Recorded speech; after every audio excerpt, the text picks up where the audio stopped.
Hola, ¿cómo están? Bienvenidos a este nuevo video de nuestra serie Liderazgo Transformacional.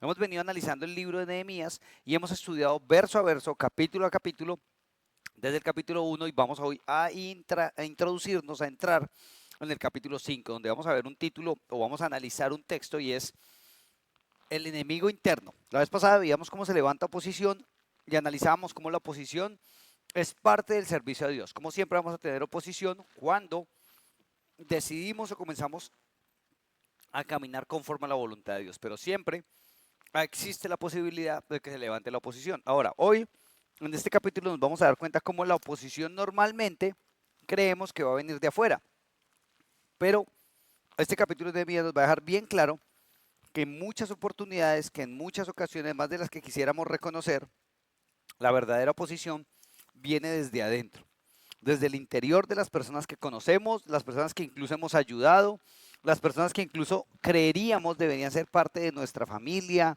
de nuestra organización, que creemos tienen nuestros mismos valores, nuestros mismos objetivos, pero resulta que cuando analizamos tenemos oposición.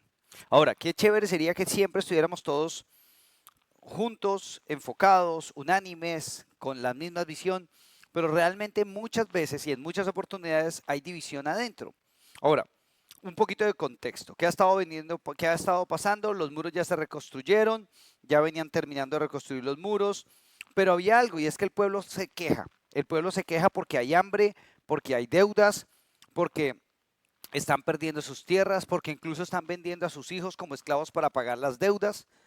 Y entonces uno diría, pero ¿cómo así? O sea, están unidos para cumplir una misión, pero el problema social, el problema económico sigue estando. Pues sí, muchas, pero muchas veces, más de las que quisiéramos reconocer usted y yo, pasa eso mismo dentro del pueblo de Dios. Hay personas que están enfocadas en hacer la voluntad de Dios, pero otras que están enfocadas en hacer la voluntad de Dios, pero sin perder sacar algo de provecho para ellos. Hoy vamos a analizar un poquito esto, así que acompáñame a leer el texto de Nehemías, capítulo 5, y vamos a leer del versículo 1 al versículo 19. Dice, en sus Biblias PDT es la página 528. Dice, los pobres y sus esposas protestaron contra sus compatriotas judíos.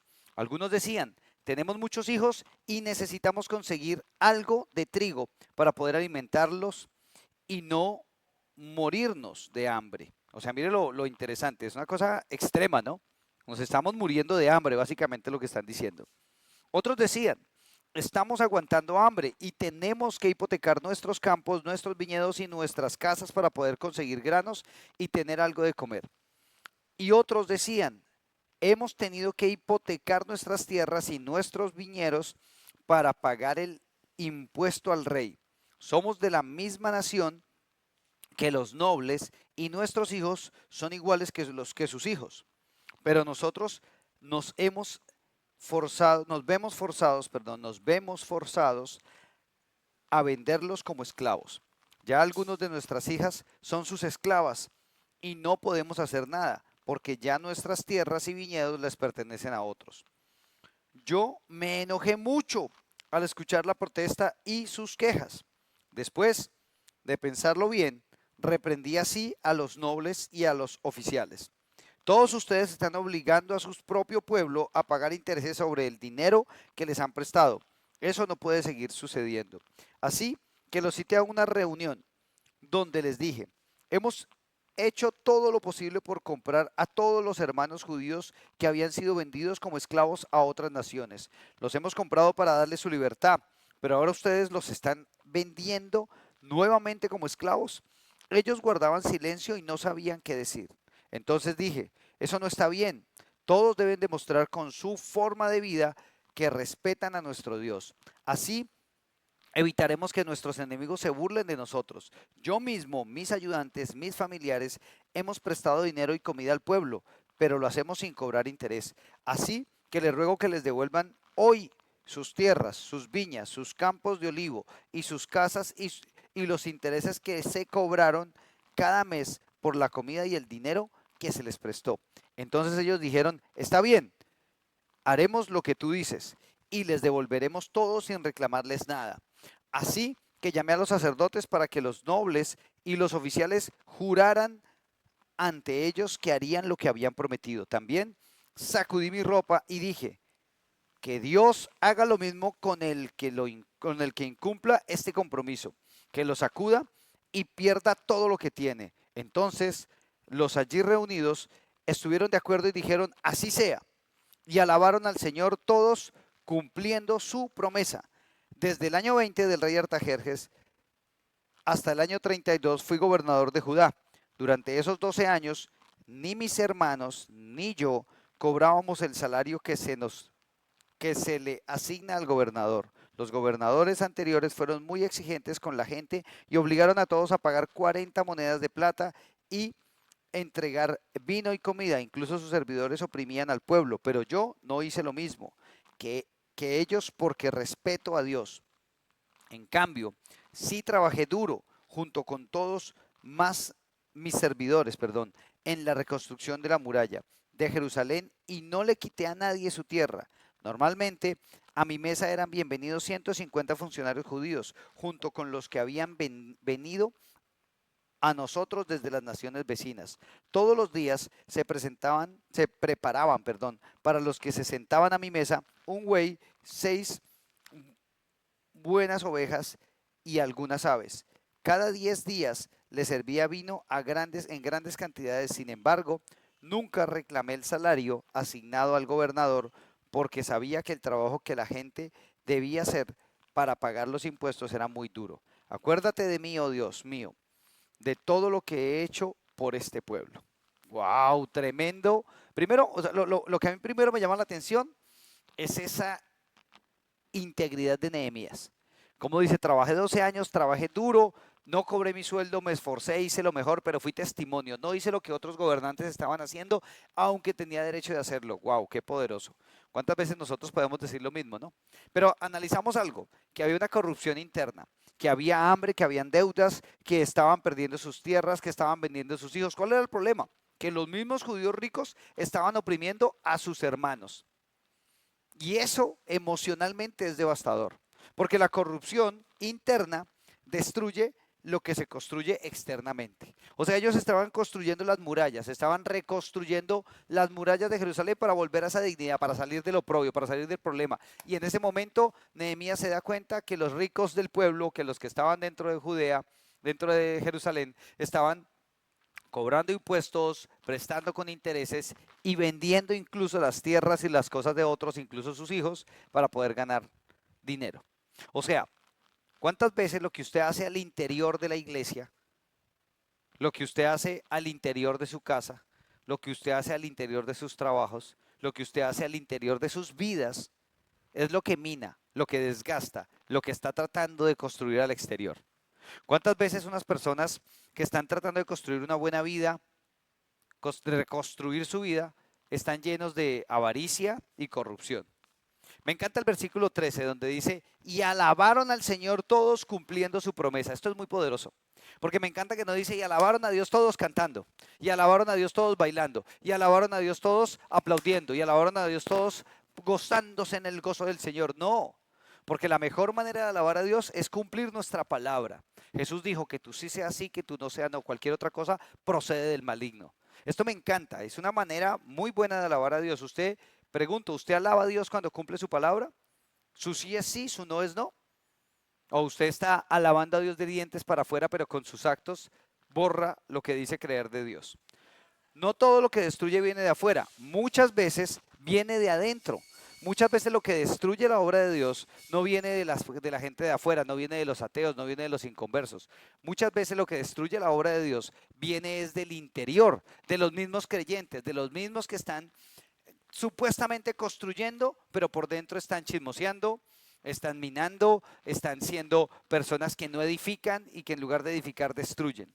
Ahora, hay una idea central en todo este capítulo que quiero que tengamos bien clara, y es que la obra de Dios se detiene cuando el corazón del pueblo se corrompe, pero se restaura cuando hay arrepentimiento y justicia. Porque es lo que hace Nehemías. Nehemías los llama y les dice, me indigné mucho. Y aquí vamos a aprender mucho de lo que es un verdadero liderazgo. Porque Nehemías se ofende, se molesta. Y es que era molesto y era muy ofensivo entender que los mismos judíos estaban siendo ayudados, se estaban lastimando entre ellos. Es muy ofensivo y muy molesto lo que dice Nehemías. Dice, pero yo compré a todos los que eran esclavos de otros pueblos para dejarlos libres y ahora ustedes mismos entre ustedes se están poniendo esclavos. ¿Qué es esto?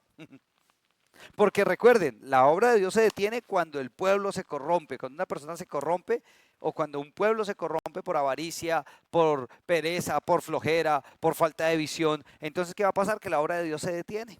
Pero cuando hay arrepentimiento y justicia, la obra de Dios es restauradora, es muy poderosa. Por eso es que tenemos que entender que nuestro llamado es hacer eso, a saber qué hacer en medio de las crisis. Y Nehemías nos lo va a enseñar hoy. Cómo esa inteligencia emocional cuando él dice, me dio mucha rabia, dice, pero lo pensé muy bien. Me encanta ese contraste. Él no fue que le dio rabia y salió a levantar a todo el mundo a palo, no, porque era un verdadero líder. Y el liderazgo transformacional piensa y luego existe, como dijo Descartes. Pero primero lo dijo Salomón. Salomón dice, cuiden sus pensamientos porque de acuerdo a ellos vivirás.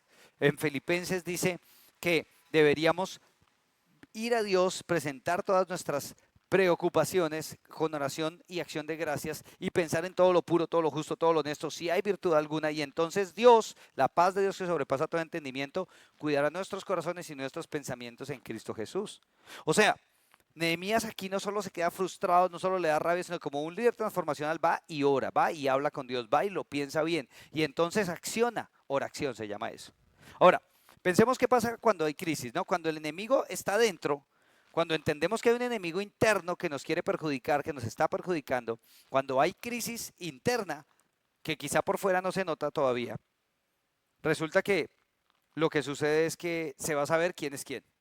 Se va a saber quién verdaderamente ama a Dios. Porque las crisis van a llegar.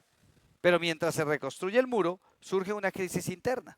Mientras construimos una iglesia, mientras edificamos un grupo de trabajo, mientras trabajamos con un equipo de personas que nos van a ayudar a dirigir un proyecto, un programa, un tema en el trabajo, un tema en la iglesia, mientras eso pasa, ¿se puede levantar enemigos internos, crisis internas? Claro, pasa y va a pasar todo el tiempo porque somos seres humanos imperfectos.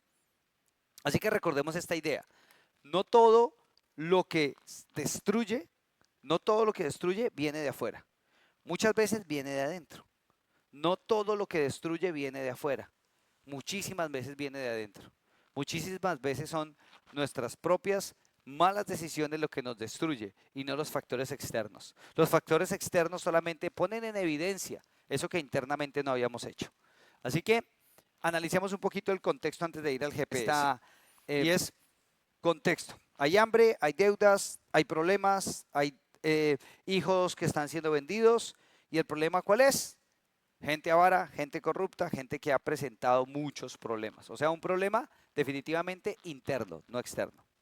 Después de esto, vemos eso que les decía, que la obra de Dios se comienza a detener no por el enemigo, no por el diablo, no por lo externo. Se comienza a detener cuando internamente hay corrupción, hay avaricia y no hay arrepentimiento. Pero cuando hay arrepentimiento, todo es transformado.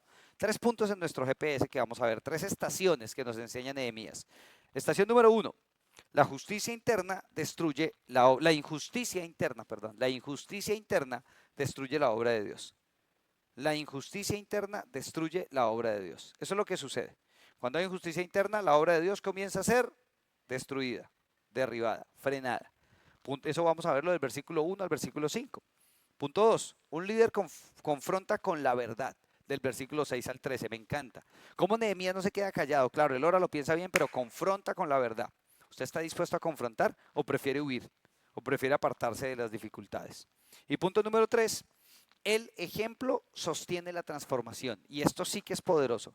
Su ejemplo es el que sostiene la transformación. Cuando usted habla y es coherente con lo que habla, entonces la gente va a poder ver claramente que usted es un líder al cual quieren seguir.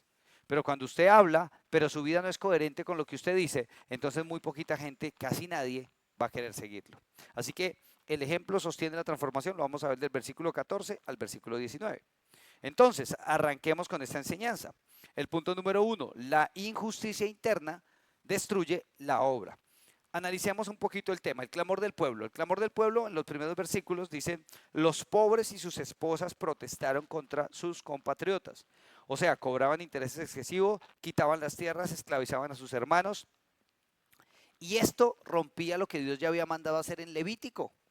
Esto es muy interesante porque es que cuando rompemos la justicia de Dios, simplemente nos estamos exponiendo a deslizarnos, a caer de la obra de Dios. ¿Cuántas veces usted ha querido extender un poquito la gracia de Dios hacia lo que a usted le gusta? Bueno, eso es lo que estaban haciendo ellos. Estaban ayudando a sus hermanos, pero con un cómodo interés. Y al final, cuando no podían pagar, pues terminaban simplemente cobrándoles a partir de sus propias vidas, de sus propios hijos. Esto rompe el pacto de Dios, pero aparte nos permite entender que no había ningún enemigo externo, que no había ningún Zambalán, ningún Tobías que estuviera haciendo tanto daño al interior del pueblo como los mismos judíos compatriotas que estaban haciendo daño al interior de sus propios hermanos. Porque el enemigo externo no es tan letal como el enemigo interno, y ese enemigo interno se llama egoísmo, avaricia, falta de temor de Dios. Porque Nehemías dice, yo no hice eso porque temo a Dios. Es muy interesante, o sea que cuando una persona es capaz de hacer lo malo y no le importa y lo sigue haciendo, sin importar si es creyente, si dice ser cristiano, si dice creer en Dios o no, simplemente nos demuestra que no le teme a Dios. Ahora, en cuanto a la verdad espiritual que encontramos acá, podemos estar construyendo algo para Dios y al mismo tiempo estar destruyendo a las personas. ¿Será que eso es verdad? ¿Será que podemos estar construyendo algo para Dios, yendo a la iglesia, servimos en la iglesia y al mismo tiempo destruyendo nuestras familias? ¿O destruyendo nuestra vida o nuestra relación de pareja? Ahí es donde tenemos que tener cuidado como nuestro liderazgo tiene que ser integral. Y tenemos que tener claras las prioridades de vida, porque de lo contrario vamos a terminar en problemados. Entonces, cuando encontramos que está la avaricia, el egoísmo, la falta de temor a Dios, o sea, está así como está el de la foto, haga así, memillo. O sea, están enmemillados, están pensando en ellos, por ellos y para ellos. Pero ¿y los hermanos qué? ¿Dónde queda esa capacidad de liderar a otros y de ayudar a otros? Ahora, vuelvo y les pregunto, ¿usted podría estar construyendo algo para Dios y al mismo tiempo estar destruyendo a personas?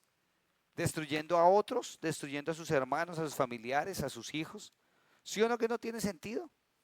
Si estamos construyendo algo para Dios, deberíamos ser coherentes con ese trabajo. Si no, deberíamos preguntarnos realmente para quién estamos haciendo el trabajo que hacemos. ¿Para quién construimos lo que estamos construyendo? Si es para mi propio ego, si es para mi propia avaricia, si es para mi propio gusto, si es para mi propio, entonces comienzo a alejarme y alejarme y alejarme de Dios. Pero si es para Dios, entonces debería estar como Nehemías con la integridad necesaria para poder mostrar quién es Dios. Ahora, pensémoslo de esta manera, el mayor peligro para una iglesia no es la persecución, aunque estamos en un tiempo en el que hay persecución. En Alejandría, en Egipto, matan a los cristianos. El régimen que hay allá comunista, totalitarista, islámico, persigue y mata a cristianos de manera sistemática, hoy en día más que nunca todavía. Ese es un riesgo terrible, pero el riesgo más duro, lo que más ha minado y lo que más ha contaminado y dañado a la iglesia son los peligros internos, la apostasía interna, los falsos pastores, los falsos creyentes, las falsas personas que por avaricia, por egoísmo, sin temor a Dios, dicen ser parte del pueblo de Dios, dicen ser cristianos, pero viven lejos de Él. Eso es lo que más daño hace. La falta de integridad interna es lo que destruye. Efesios 4, 13 al 16, todo lo puro, todo lo justo, todo, Efesios 4, 13 al 16 lo que dice es que nuestra meta es madurar, crecer. Y en Proverbios 10, 9, y vamos a leerlo, quiero que busquen ahí en sus Biblias, Efesios 4, ya les doy la página, ya lo tiene ahí, vamos a buscar aquí, Efesios 4. Versículo 13 y 16, al 16. Esta es la página 1311 de las Biblias PDT. Efesios capítulo 4 del 13 en adelante dice, este trabajo debe continuar hasta que estemos todos unidos en lo que creemos y conocemos acerca del Hijo de Dios.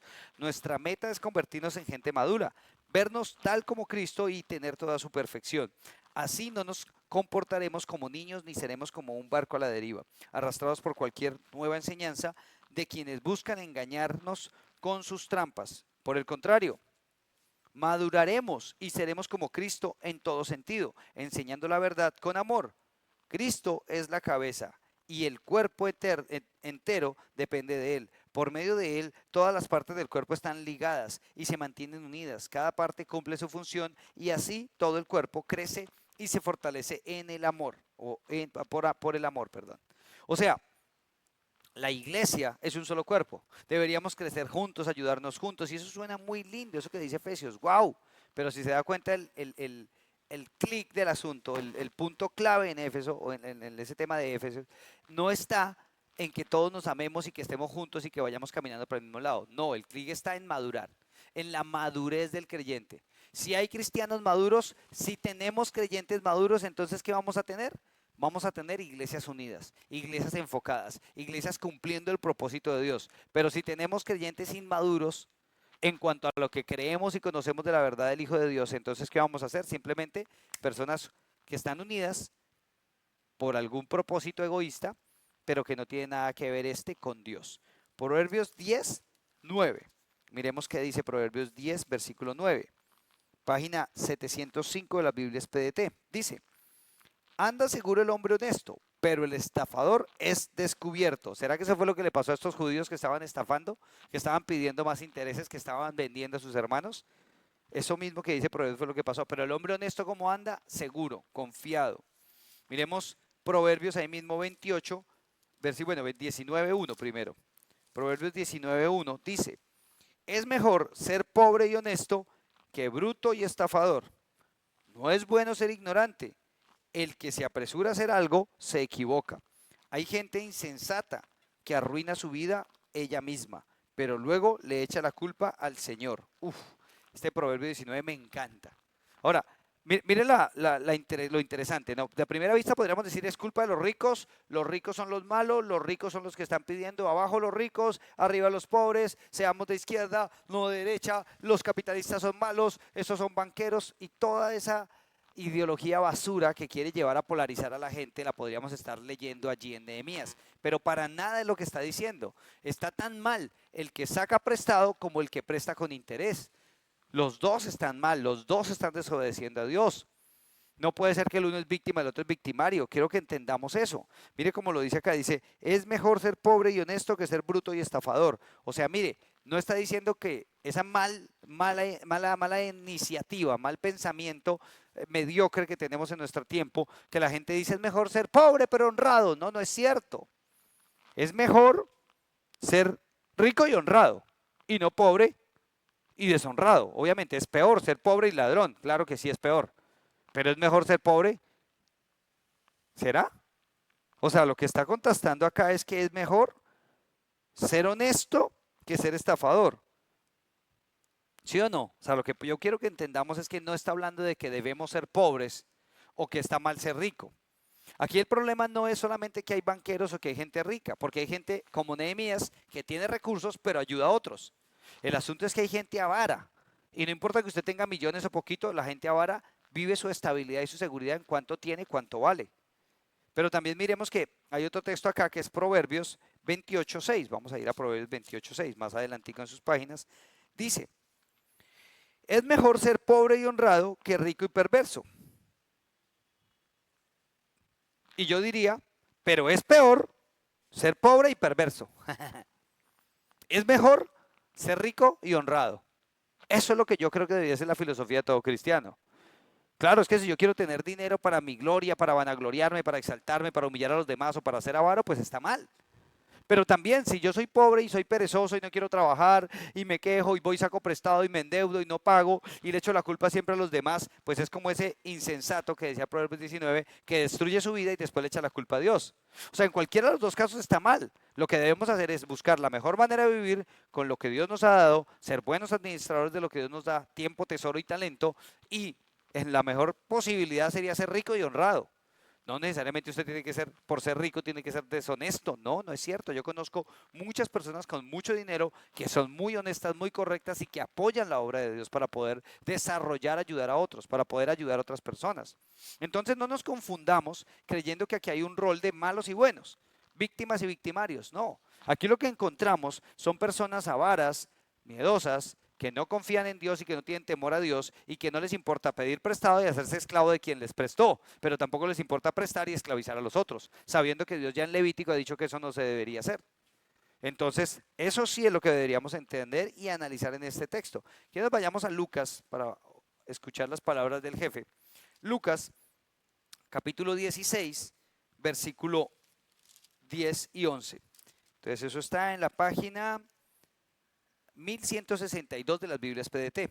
Lucas 16, 10 y 11 dice, si alguien es de fiar en lo poco, será de fiar en lo mucho. Si es deshonesto en lo poco, será deshonesto en lo mucho. Si no se le puede confiar las riquezas mundanas, ¿quién les confiará las riquezas verdaderas? Si no se les puede confiar lo ajeno, ¿quién les dará lo que es de ustedes? Esto es muy interesante, porque básicamente lo que Jesús está diciendo es que si usted no puede administrar bien el dinero que Dios le da, si usted no puede administrar bien un recurso que Dios le da como su tiempo, su tesoro o su talento, ¿cómo se le ocurre que Dios le va a entregar la gracia y su misericordia? Uy, eso es muy interesante porque dice, no se les puede confiar las riquezas mundanas, lo que se va a acabar, lo que no vale nada. Porque tienen un poquito de poder adquisitivo y se enceguecen, o se crecen, o sacan todos sus temores a relucir. Henry Ford creo que fue la persona que dijo que el dinero no hace a la gente ni buena ni mala, simplemente lo potencializa. Y el que es bueno con dinero hace cosas buenas y el que es malo con dinero hace cosas malas, punto. Y yo estoy muy de acuerdo con eso que dice Henry Ford. Ahora, cuando entendemos eso, se dan cuenta que no estamos hablando de ricos o pobres, no estamos hablando de una lucha de clases, estamos hablando de falta de integridad, tanto del rico como del pobre. Cuando entendemos esto, deberíamos darnos cuenta que esa falta de integridad interna sí es muy fácil de verla reflejada a través de cómo maneja sus finanzas. ¿Cuántas veces usted ha sido deshonesto por las finanzas? Jesús dijo, nadie puede servir a dos señores porque amará a uno y aborrecerá al otro. Nadie puede servir a Dios y a las riquezas. Y esto es muy interesante. Ahí Jesús no está diciendo, nadie debería servir a dos señores. Nadie debería intentar servir a dos señores. No, no dice eso Jesús. Jesús está diciendo claramente, nadie puede. O sea, si usted le sirve a las riquezas, entiéndalo, no le está sirviendo a Dios.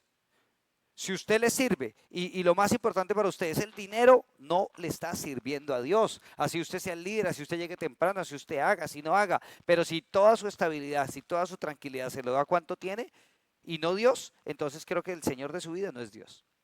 Y esto es muy duro de entender, pero es muy fácil de descubrir. Si yo le dijera a usted, ¿está dispuesto a entregarlo todo por Cristo? ¿Estaría dispuesto? Porque a veces es fácil decir sí desde la emoción, pero tan pronto perdemos un trabajo o perdemos un dinero o se nos cae un negocio, comenzamos a renegar de Dios. Ahí es cuando nuestro corazón comienza a sacar a flote lo que está abajo. Cuidado con eso. Raíz de todos los males es el amor al dinero. Y muchos desviaron su camino, dice la Biblia en el Nuevo Testamento, por ir detrás de él. O sea, lo que yo le estoy diciendo, el dinero no es malo.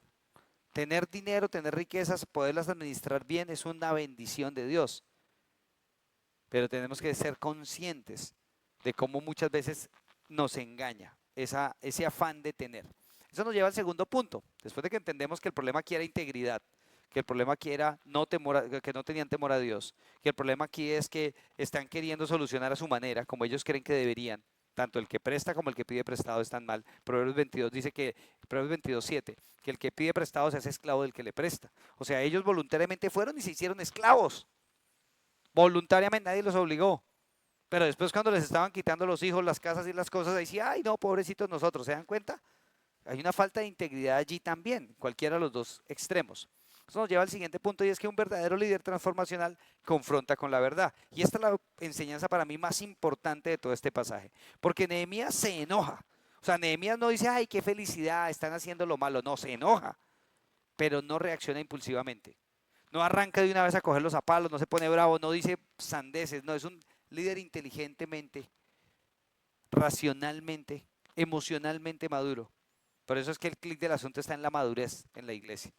Una persona madura cuando ve algo que le enoja, no se enoja, no escupe su veneno, no se sale de los chiros y pelea con todo el mundo, no. Una persona emocionalmente madura hace lo que hizo Nehemías, no reacciona impulsivamente, reflexiona, piensa qué debe hacer y después los llama y los confronta públicamente. ¿Se acuerdan de Mateo 18 cuando dice, si tu hermano peca contra ti, ve, búscalo, llámalo, habla solas con él? Si no te hace caso, entonces ve con otros dos. Si no te hace caso, entonces ve con toda la congregación. Es muy interesante que Nehemías está explicando algo muy parecido. Eso es lo que Nehemías está diciendo acá. Primero está pensando, no se está enojando. Él les dice, no está bien lo que ustedes hacen. O sea, Nehemías llama a lo malo malo y a lo bueno bueno. Y me encanta cuando Nehemías dice, y ese versículo me parece muy chévere cuando dice, eh, el 5 dice, el 6, yo me enojé mucho al escuchar la protesta y sus quejas. Después de pensarlo bien, reprendí a los nobles y a los oficiales. Todos ustedes están obligando a su pueblo a pagar intereses sobre el dinero que les han prestado. Eso no puede seguir sucediendo. Así que los cité a una gran reunión. O sea, ¿se dan cuenta? Nehemías primero oró, fue a Dios, pensó bien, después los llamó y los reprendió y después los citó a todos a una gran reunión.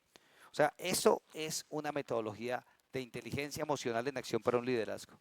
Él los llama y les dice, punto número 1, devuelvan lo que se robaron. Punto número 2, restauren la relación con ellos, o sea, devuelvan las cosas. Y punto número 3, actúen con temor a Dios. Porque es que aquí lo que nos debe confrontar no es solo que Nehemías como líder se enoja, ora y los llama. Es que Nehemías confronta con la verdad en amor. Él da la verdad, pero da su ejemplo.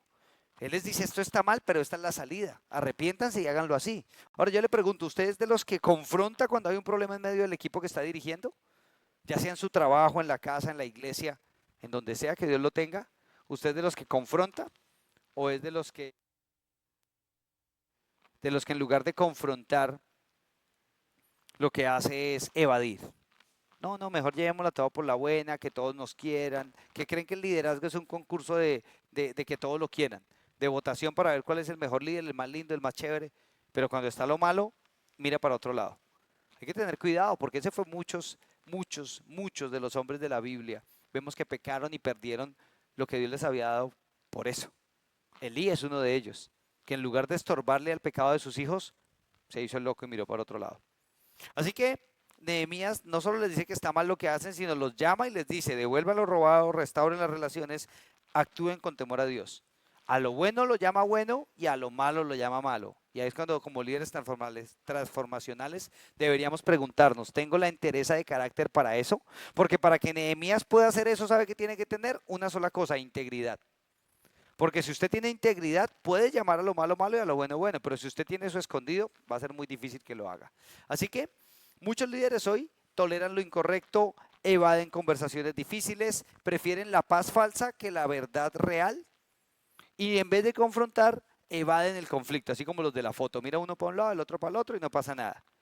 No, no, no. Un verdadero líder transformacional tiene la capacidad, en medio de su coherencia y en su consecuencia, de llamar y decir, pasa esto, esto está mal, hagan esto porque esto es lo correcto. Esto es lo que se debe hacer. Pero no solo se queda allí Nehemías. Nehemías también dice, yo estoy haciendo esto. Yo no dejé de hacer esto. O sea, su integridad respalda su mensaje. ¿Y en la suya? Pregúntese, ¿su integridad respalda el mensaje? O sea, un verdadero líder transformacional no solo anima, no solo está, sí, alabado, sí se puede, tú sí puedes. No, también confronta cuando está lo malo. Un verdadero transformacional anima, muestra con el ejemplo, pero confronta con la verdad. Y me encanta que él les dice que deben hacer un compromiso de devolverlo todo. Y llama a los sacerdotes y los hace hacer un juramento y todos dicen amén. Y él dice, y alabaron a Dios cumpliendo lo que prometieron. O sea que lo hicieron. O sea, Nehemías no solo restaura un equilibrio social, económico, financiero, sino que restaura realmente a estos hombres con Dios. Y eso es un verdadero líder transformacional. Pero lo que hace con propósito de restauración, no de destrucción. O sea, él los llama, los confronta y no los confronta para destruirlos, para decirles ustedes son lo peor, lárguense de Jerusalén, no. Él los quiere restaurar, él les quiere decir arrepiéntanse, dejen de hacer lo malo, hagan lo bueno y continuemos con la obra. ¿Cuántas veces nosotros debemos hacer eso?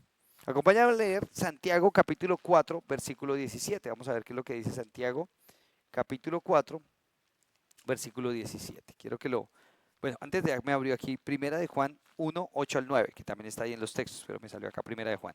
Primera carta de Juan, capítulo 1, versículos 8 al 9, está en la página 1381 de las Biblias PDT y dice: si decimos que no pecamos, nos engañamos a nosotros mismos y la verdad no está en nosotros. Pero si confesamos nuestro pecado, Dios nos perdonará. Él es fiel y justo para limpiarnos de toda maldad.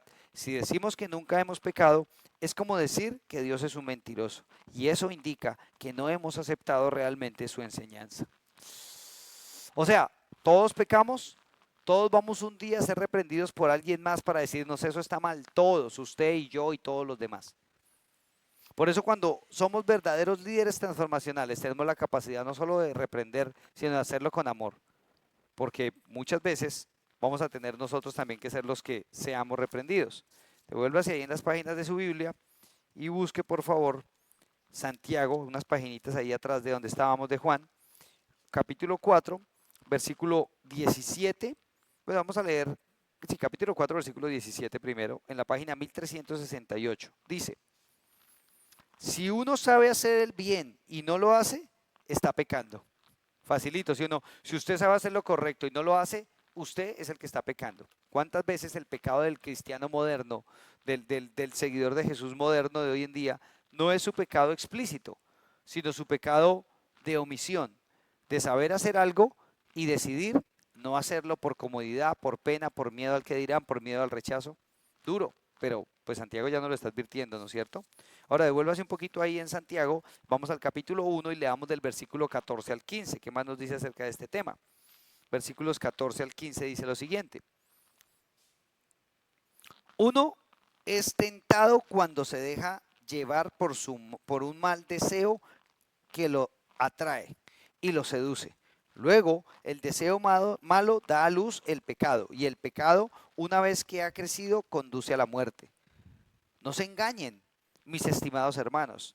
Todo lo bueno que hemos recibido, todo don perfecto que viene de arriba es de Dios, el Padre creador de los astros del cielo, en quien nunca hay cambio ni sombra. ¿Qué tal ese texto? O sea, todo lo que usted tiene, todo lo que usted ha recibido, todo lo que usted es, no es suyo, hermano, lo recibió de parte de Dios, entiéndalo. Lo recibió de parte de Dios. Pero hay gente que dice, yo me hice solo, yo hice, yo puedo, sin mí, ¿qué sería de mí sin mí? Dios mío, ¿qué sería de cada uno de nosotros sin Dios? Cuando reconocemos eso, entonces vamos a tener la humildad para poder hacer lo bueno, como decía el otro texto de Santiago, el que sabe hacer lo bueno y no lo hace. Pero también vamos a tener la claridad de mente, como en primera de Juan nos dice, para entender que pecamos, que la embarramos y que también vamos a ser reprendidos con la verdad en amor algún día y debemos hacerlo por amor con otros.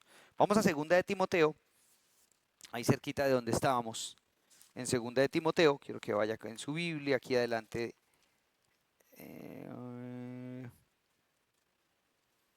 Segunda de Timoteo, capítulo 2, versículo 25. Eso está en la página 1341. Capítulo 2, versículo 25 dice, debe enseñar amablemente a los que están en su contra.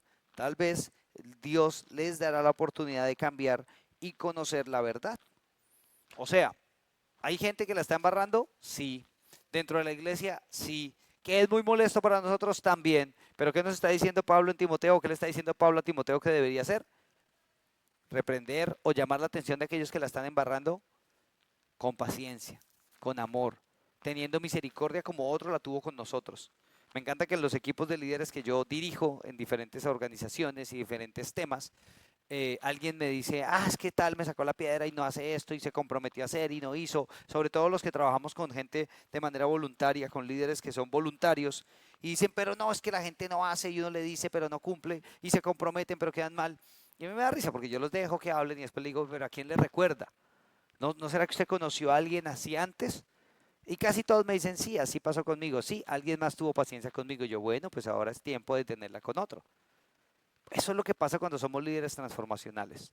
Entendemos que el mismo amor, la misma misericordia, el mismo perdón que otros han tenido con nosotros, debemos extenderlo a otros. Y entonces podemos hacer eso que está diciendo Pablo a Timoteo. Vayamos ahí mismo en Timoteo en el capítulo 4, versículo 1 al 5, página 1342 de las Biblias PDT. Dice, cuando Jesucristo regrese como rey, juzgará a los vivos y a los muertos. Así que ante Dios y Jesucristo te ordeno que anuncies el mensaje e isten en todo momento, oportuno o no. Muéstrales lo malo que han hecho, corrígelos cuando se equivoquen y anímalos. Enséñales siempre con mucha paciencia, porque llegarán tiempos en que la gente no querrá escuchar la verdadera enseñanza que conduce a una vida recta y solo buscarán rodearse de maestros que los complazca diciendo lo que quieren escuchar. La gente dejará de escuchar la verdad y comenzará a dejarse guiar por historias falsas, pero no pierdas la calma, soporta los sufrimientos y dedícate a contar la buena noticia y a cumplir los deberes de un siervo de Dios. Eso para mí es como lo más clave, ¿no? Fue lo que hizo Nehemías. Llamó, los animó, los reprendió, los corrigió, les dijo lo malo que estaban haciendo, les dio la oportunidad, les dijo que cambiaran. Ellos decidieron aceptar, cambiaron y continuaron el camino. O sea, si usted es un líder transformacional y tiene el corazón rodeado de estos textos y va a hacerlo de esa manera, créame que sus equipos se lo van a agradecer siempre. Así que recuerde, el propósito es restaurar cuando confrontamos, no destruir. No solo animamos, confrontamos con la verdad. ¿Por qué? Porque eso es lo que Dios nos ha mandado a hacer, para su honra, para su gloria. Ahora, llegamos al tercer punto que para mí es un reto de vida para cada uno. Y es, el ejemplo sostiene la transformación, del versículo 14 al 19. En el versículo 14 vemos que Nehemías no solo les habla con autoridad, sino que Nehemías ahora les expresa, les impone, les muestra con su ejemplo cómo él mismo ha sido capaz de hacerlo por 12 años. ¡Wow! ¿Cuántas veces usted y yo comenzamos a hacer lo bueno y pasa un año, pasan 6 meses, pasan 3 meses, pasan unas semanas, pasan unos días y nos frustramos? Y ya no queremos más y estamos cansados. Nehemías duró 12 años. 52 días reconstruyendo las murallas, sí, pero 12 años gobernando a esta gente. Y no cobró su sueldo, lo hizo con amor, fue ejemplo. Veámoslo, del versículo 14, mire cómo comienza a decir Nehemías allí. Desde el año 20, el rey Artajerjes, hasta el año 12, fui gobernador de Judá. Durante esos 12 años, mis hermanos ni yo cobramos el salario que se había asignado al gobernador. Los gobernadores anteriores fueron muy, o sea, él se contrasta, dice, todos los que venían antes fueron muy duros, cobraron duro, pero nosotros no lo hicimos. O sea, fueron 12 años de amnistía de impuestos para Israel. ¿Usted se imagina un gobernador que haga eso? Un presidente que no solo no cobre sueldo él, sino que todo su gabinete no cobre sueldo. Yo a ese comienzo a creerle que sí está creyendo en una economía social. Pero el que dice, no, no, no, que no cobren sueldo los otros, pero a mí páguenme más, es como que es un poco confuso, ¿no? Nehemías muestra su vida. No explotó al pueblo. Nehemías no tomó beneficios. Ayudó a otros. Y dice, me encanta lo que dice, porque dice, lo hice por temor a Dios. Porque yo temo a Dios, porque yo creo en Dios, porque yo respeto a Dios. O sea que cuando una persona es avara, egocentrista, pues obviamente no respeta a Dios, lo que les decía que Jesús dijo, nadie puede servir a dos señores, amar a uno, aborrecer al otro. Entonces, esto dice, y aquí me encanta porque tengo el loguito ahí de los Transformers, no sé si lo pueden ver bien ahí, pero aparece el Optimus de los Transformers, el loguito de Optimus Prime, pero con una cruz aquí en la frente. Y para mí el liderazgo transformacional, Romanos 12:2, cambien su manera de pensar para que cambien su manera de vivir. La transformación no ocurre solo con tus palabras. Eso fue lo que Nehemías entendió. Que solo sus palabras, que solo sus discursos no iban a transformar a nadie. Ocurre cuando tu vida respalda tu mensaje.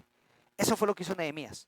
Nehemías no solo transformó con su discurso, con su palabra, con su proyecto, no, Nehemías transformó con su vida. Mostró con su modelo de liderazgo y con su vida que era verdad lo que él creía. Si nosotros logramos hacer eso, es cuando vamos a ser líderes de impacto, líderes que trascienden, líderes que transforman. Vamos a dejar de ser solamente líderes nominales para comenzar a ser líderes transformacionales. Y yo espero que usted que está viendo estos videos, que está haciendo las guías, que está llenando ese día a día que estamos compartiendo, que usted pueda ser transformado por Dios. Ahora, analicemos que la autoridad espiritual no se impone, se gana con el ejemplo. Es lo que hace Nehemías. Nehemías no está intentando imponer una autoridad espiritual porque él es don duro. No, él está mostrando con el ejemplo que es una persona coherente y consecuente con lo que hace. Está mostrando con su ejemplo que él no solo habla, sino vive lo que habla. Y entonces la gente dice, sí, vamos a hacer eso. Vamos a hacer lo mismo. Queremos hacer lo que vemos que usted hace. Wow.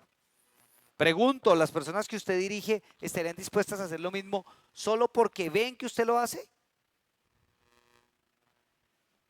Esa es una muy buena pregunta, ¿no es cierto? Porque eso debería dejarnos ver si nuestra autoridad espiritual es impuesta o no la hemos ganado con el ejemplo. La transformación no ocurre solo con palabras, recuérdelo, ocurre cuando nuestra vida respalda nuestro mensaje. Ahora, hoy en día, el enemigo interno ya no se ve quizá como esos hombres que esclavizaban, que sacaban créditos. De pronto se ve como una tarjetica entre el bolsillo, ¿no? Cuando usted saca la billetera, y saca la tarjeta. ¿Cuántas tarjetas? Dorada, plateada, amarilla, verde. A veces el enemigo tenemos el grillete digital ahí, porque a veces compramos más de lo que deberíamos y nos volvemos esclavos y por eso nunca tenemos libertad para servirle a Dios. Muchas veces nos falta autogobierno, dominio propio y nos esclavizamos a cosas que no necesitamos. Hoy el enemigo no se ve así, el enemigo se ve como relaciones rotas, falta de perdón, manipulación, abuso de autoridad, intereses personales disfrazados de intereses espirituales. Las iglesias no se destruyen por ataques externos, se debilitan por incoherencias internas. Las iglesias no se acaban hoy en el 2026, no se acaban porque vengan y quemen las iglesias. No, tristemente en Colombia las iglesias se acaban porque sus líderes internamente hacen lo que no deben hacer. Son incoherentes, son inconsistentes, se divorcian, se vuelven a casar, pero supuestamente están hablando del perdón y del matrimonio. Ni siquiera se casan ni quieren ser líderes. No llaman a lo malo malo porque ellos mismos tienen rabo de paja. Y entonces si hacemos un filtro verdadero en nuestra vida deberíamos preguntarnos si mientras el pueblo estaba siendo explotado por sus hermanos,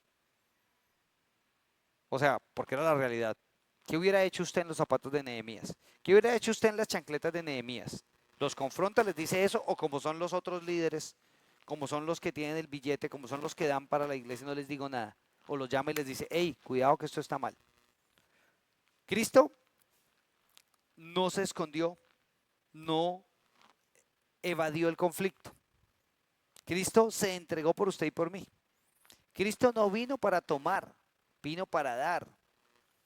Cristo confrontó con firmeza a los religiosos. Si no me cree, lea Mateo 23. Confrontó con firmeza a los religiosos que oprimían a otros en el nombre de Dios. ¿Usted conoce gente que oprime a otros en el nombre de Dios? Sectas religiosas que hacen llamar iglesias que oprimen a otros en el nombre de Dios. Y a veces no decimos nada por miedo, por no querer ser los que causan división, pero realmente a lo malo hay que llamarlo malo y a lo bueno bueno. ¿Qué pasaba en ese tiempo? Que lo que no sana adentro termina destruyendo afuera. Que por no haber sanado esa avaricia, que por no haber sanado eso que había en el corazón de estas personas, terminaron destruyendo o parando la obra de Dios. No la lograron parar Sanbalat, Tobías, los enemigos externos, pero ese enemigo interno sí. Ese enemigo interno que muchas veces está en nuestra mente, cuando nos dice, necesito esto, necesito endeudarme en esto. Y queremos servirle a Dios, pero no podemos porque tenemos muchas deudas y trabajamos para pagar las deudas, pero seguimos endeudándonos y nunca podemos terminar para tener una libertad financiera y servirle a Dios. Y es que muchas veces, si usted analice sus cuentas, analice en qué se gasta su dinero. Y si usted lo separa por porciones, en porcentajes, por categorías, en eso en lo que usted más invierte, seguramente, o en eso en lo que usted más paga, es en lo que es más importante para usted. Haga el análisis. Donde está tu tesoro, allí está tu corazón, dijo Jesús. Él es el centro de nuestra vida. Cristo es el que se entrega por nosotros, pero no solo se entrega por nosotros, sino que Cristo es el que determina cómo debemos vivir esa vida cristiana.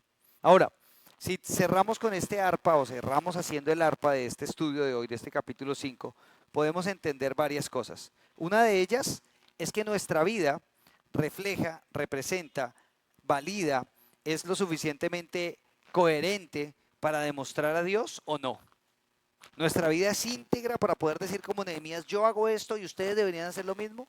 Como dijo Pablo, para mí esa es una meta importante en mi liderazgo, en mi vida cristiana.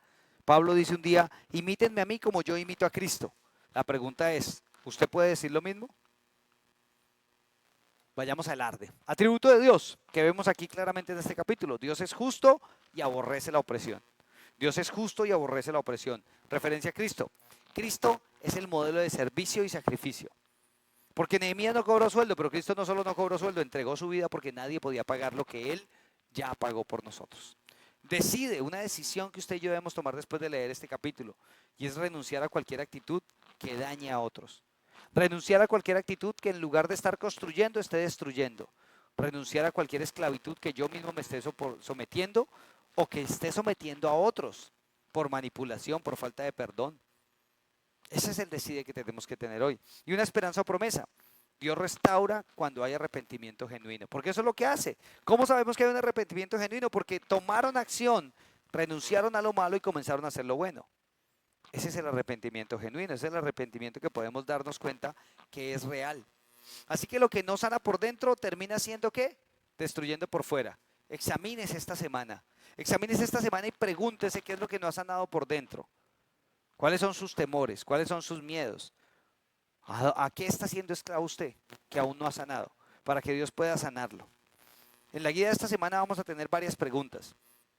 Una de ellas es, ¿hay alguna actitud en mi vida o en mí que esté afectando a otros? ¿No debería andar en el temor de Dios? O sea, cuando yo pregunte, como Nehemías les preguntó, ¿no deberían andar en el temor de Dios? Y entonces la pregunta que debería hacer yo es, ¿estoy tomando decisiones basadas en Dios o en mi conveniencia? En lo que yo prefiero, en memillo. En cuanto al liderazgo, deberíamos preguntar y conversar con aquellas personas que estamos liderando y preguntarles, ¿yo te he herido en algún momento? ¿Te he fallado? Y pedirle perdón, corregir, resolver, porque a veces la embarramos y no nos damos cuenta. ¿Qué tal si esta semana buscamos memorizarnos ese versículo 9 que dice, lo que hacen no está bien, no deberían andar en el temor de Dios? ¿O qué tal si nos memorizamos el versículo que dice, el que dice, entonces alabaron a Dios cumpliendo sus promesas? Dice, y alabaron al Señor, todos cumplieron sus promesas, su promesa. Uno de esos versículos es bueno para, ahí en la guía va a encontrar un versículo para memorizar esta semana, pero creo que este texto me encanta, este texto del capítulo 5 nos reta, nos impulsa, nos lleva a examinar nuestras áreas de liderazgo interno, externo, emocional. Y me encanta que entonces les dije, esto no está bien, todos deben demostrar con su forma de vida que respetan a nuestro Dios.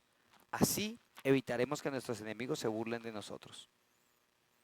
Ese es el versículo 9. ¿Qué tal si nos memorizamos ese?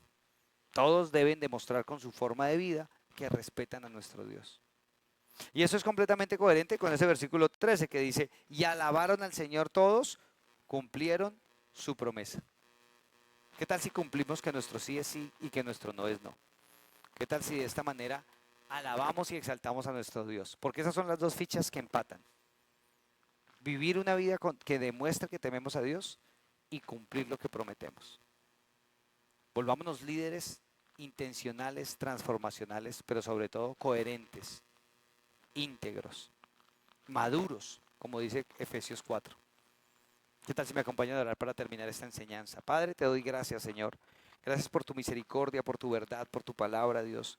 Gracias porque podemos confiar en ti, porque descansamos en ti, porque sabemos que tú eres el que nos ayuda a examinarnos a nosotros mismos para no ser juzgados, para poder ir a ti, ponernos a cuentas, pedir perdón, apartarnos de lo malo y servirte a ti de acuerdo y en coherencia a lo que tú nos has dado y a lo que tú nos has llamado, Padre. Te alabamos y te damos gracias, Señor, en el nombre de Jesús. Amén y amén. Nos vemos la próxima semana. No se pierda sus devocionales. La guía ya la debe tener usted en su correo. Si ya se inscribió, búsquela, examínela, complétela. Si tiene que volver a ver los videos y comenzar esta semana, hágalo. Pero no se pierda la oportunidad de tener un tiempo de crecimiento con Dios y de hablar con sus mentores para rendir cuentas semana a semana. Que Dios los bendiga. Nos vemos la próxima semana. Chao.